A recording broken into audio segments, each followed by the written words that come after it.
গতকালকে একটা পাকা বেগুনের ছবি পোস্ট করে আমি বলেছিলাম যে তোমরা কেউ কখনো খাইছো কিনা পাকা বেগুন। তো অনেকেই বলছো যে তোমরা খাও না, তো চলো আজকে তোমাদেরকে দেখাবো পাকা বেগুন কীভাবে রান্না করে খেতে হয়। তো এই যে আমি গাছ থেকে 2-3টে বেগুনকে পেড়ে নিয়ে গেলাম। এখানে কিন্তু অনেক পাকা বেগুন আছে। আসলে বেগুন এখন আর কেউ খায় না, মানে এমন একটা অবস্থা হয়েছে। তো যে যার আছে বেশি দেখা যায় সেগুলো খায়ও না বেশি। তো এই যে দেখো আমি কয়েকটা পেঁপে আর এই যে পাকা বেগুন কিন্তু পেড়ে নিয়ে আসি। আর ওই যেগুলো বেশি পাকছে আর ওইগুলো একটু কম পাকছে। তো যেগুলো এখন আমি কেটে নিব, আর পাকা বেগুনটাই আগে কাটতেছি। তো এই পাকা বেগুন কিন্তু খুবই মজা। আজকে আমি রান্না করব পাহাড়িদের মতো। মূলত এই পাহাড়ি মানে কাঁচা বেগুন আমি পাহাড়িদের কাছ থেকে খাওয়া শিখছি। তো চলো তোমাদেরকে দেখাই। এটা কিন্তু চিংড়ি মাছ দিয়ে বা যে কোনো মাছ দিয়েও খাওয়া যাবে। আমি নাপ্পি দিয়ে খাবো। তো এই যে দেখো কেটে নিলাম। এগুলো কেটে নিতে হবে ফালি ফালি করে। তুমি চাইলে মোটা করে কাটতে পারো, তারপরে কিউব কিউব করে কাটতে পারো। কাটার পর একটা কাজ করতে হবে যে এই বিচিগুলো সব ফেলে দিতে হবে। তো এই যে দেখো আমি কিন্তু বিচিগুলো সব বেছে বেছে ফেলে দিচ্ছি, কারণ বিচিগুলো একেবারে শক্ত। এই বিচিগুলো চাবাইলেও আর কি খাওয়া যায় না, এরকম একটা অবস্থা, হজমও হবে না মনে হয়।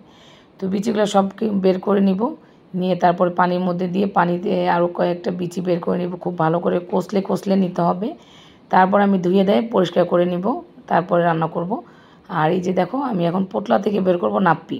এই নাপ্পি মূলত পাহাড়িরা খায়, আর এটা কিন্তু মাছের বা চিংড়ি মাছের তৈরি বা কাঁকড়া দিয়ে তৈরি। এটা একটা উৎকট গন্ধ আছে, যারা কখনো খাওনি তারা খেতে পারবে না, কিন্তু একবার যারা খাওয়ার অভ্যাস করছে তারা খেতে পারবে, বিশেষ করে বাঙালিরা। তো আমি খাই, আমার অনেক পাহাড়ি বন্ধু ছিল, তাদের সাথে থেকে থেকে আমার খাওয়া শিখে গেছি আমি আর কি। তো এই যে দেখো আমি কিন্তু নাপ্পিটা নিয়ে তারপরে যে পানিতে ভিজাই রাখবো গলাইয়া। আর ওই যে দেখছো আমি 4-5টা পলিথিনে দিয়ে তারপর ডিপ ফ্রিজে রেখে দিই। এটা অনেক দিন খাওয়া যায়, ডিপ ফ্রিজে রাখলে নষ্ট হয় না। আর এটা যেহেতু শুটকি রোদে শুকানো, তাই নষ্টও হয় না। তো এই যে দেখো আমি সাইডে রেখে দিলাম। এখন আমি কি করব, একটু কাঁচামরিচ আর রসুন থেতলে নিব। এই জন্য আমি একটা নিয়ে নিয়েছি যে কি বলে এটাকে, বাটনা। চাইলে তোমরা কাঠের বা ইয়ার মধ্যে নিতে পারো, গ্লাসে নিয়ে তারপরে ডাল ঘুটনি দিয়ে বা চাকুটুকু দিয়ে করে নিতে পারো। আমার যেহেতু আছে বাটনা, আমি বাটনাতে বেটে নিলাম। এখন আমি কী করবো, যেটা ছেঁকে নিব। এটাতে যেহেতু মাছ কাঁকড়া নানান ধরনের কিছু থাকে, তো এটা খুব ভালো করে ছাঁকনি দিয়ে ছেঁকে নিতে হবে। নিচে আবার একটু বালু বালু থাকে। তো এই যে দেখো দেখতে মাছের যেরকম থাকে ভর্তা হয়ে গেলে ঠিক ওই রকম কাটা কোটা থাকে সব কিছু মিলে। তো আমি চালনি দিয়ে চেলে নিচ্ছি, এটা একটু ছাকড়া ছাকড়া টাইপের। তারপর আমি আবারও ছেঁকে নিচ্ছি, এরকম করে আমি 3বার করে ছেঁকে নিয়েছি, নিচে জানি বালু টালু কিছুই না থাকে। এখন আমি ঢেকে রেখে দিব, কারণ এটা না ঢাকলে মাছি আসে। এখন আমি কী করছি, কড়াইয়ে সামান্য পরিমাণ তেল দিয়ে পেঁয়াজটা ভেজে নিছি। পাহাড়িরা মূলত পেঁয়াজ টেয়াজ ভাজে না, এমনিতেই পানির মধ্যে দিয়ে দেয়। তো আমি যেহেতু বাঙালি ভাবলাম একটু ভেজে নিই। তারপরে এই যে দেখো পেঁয়াজ রসুন এবং কাঁচামরিচ দিয়ে পানিটা দিয়ে দিলাম। তারপরে দিয়ে দিলাম একটু মরিচের গুঁড়া আর লবণ দিছি। তো এটা দিয়ে খুব ভালো করে ফুটে উঠলে তারপরে বেগুনগুলো দিয়ে দিতে হবে।